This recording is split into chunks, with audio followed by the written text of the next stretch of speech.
अस्सलाम वालेकुम दोस्तों इसमें कोई शक नहीं है कि डोनाल्ड ट्रंप के एक्शंस बहुत एक्सट्रीम होते हैं, क्योंकि वो एक रूलर के तौर पे अपना किरदार अदा करते हुए अपने डिसीजंस बगैर किसी से मशवरा किए खुद करते हैं। मगर इसमें एक बात सोचने वाली है कि डोनाल्ड ट्रंप की सारी डिसीजन मेकिंग यूएस की पिछली गवर्नमेंट से बहुत मिलती जुलती है।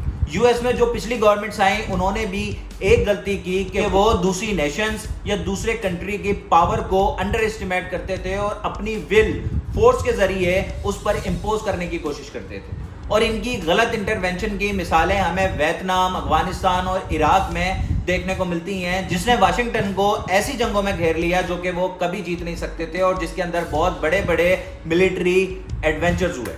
एक नए इकोनॉमिस्ट और पब्लिक ओपिनियन सर्वे के मुताबिक डोनाल्ड ट्रंप अपनी पब्लिक अप्रूवल रेटिंग को बहुत हद तक नीचे गिरा चुके हैं, जिसमें 62% अमेरिकन ट्रंप की परफॉर्मेंस को डिसअप्रूव करते हैं और 63% ये समझते हैं कि उनका कंट्री एक गलत डायरेक्शन में जा रहा है। बताता चलूं कि ये रेटिंग ट्रंप के मुकम्मल करियर की वर्स्ट रेटिंग है।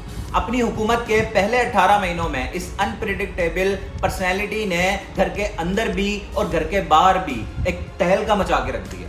इन्होंने अमेरिका फर्स्ट का नारा लगाया और अमेरिकन इंटरेस्ट को हर किसी के इंटरेस्ट से ऊपर रखा। मिलिट्री का आज़ादाना इस्तेमाल किया, जिसकी वजह से ग्लोबल ट्रेडिंग सिस्टम को बहुत बड़ा धचका लगा। और आज भी अमेरिका और ईरान की जंग के नताइज के बाद भी ट्रंप को ये रियलाइज नहीं हुआ कि ये सुपर पावर का दौर नहीं है, बल्कि ये एक मल्टीपोलर वर्ल्ड है जिसके अंदर दोनों के इंटरेस्ट को मद्देनजर रखना जरूरी है।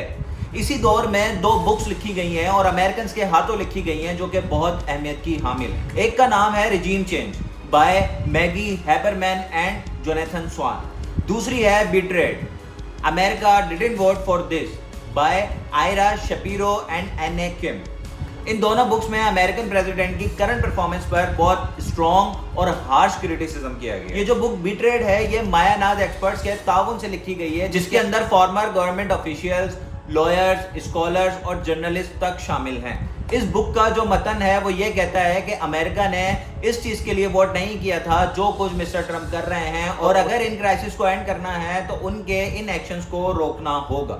ये बुक मजीद कहती है कि ट्रंप के इन डिसीजंस ने जो स्टेबिलिटी की फाउंडेशन है अमेरिका की उसको हिला के रख दिया है, और उनके जो मिलिट्री एडवेंचर्स हैं उसकी वजह से अमेरिकन सिक्योरिटी को बहुत हद तक धचका लग चुका है। ईरान पर अटैक को भी इसमें डिप्लोमेसी के ऊपर फोर्स को प्रायोरिटाइज करना कहा गया, और जिसका रिजल्ट हुआ अमेरिका मजीद वीकर हुआ और मजीद अकेला हो गया।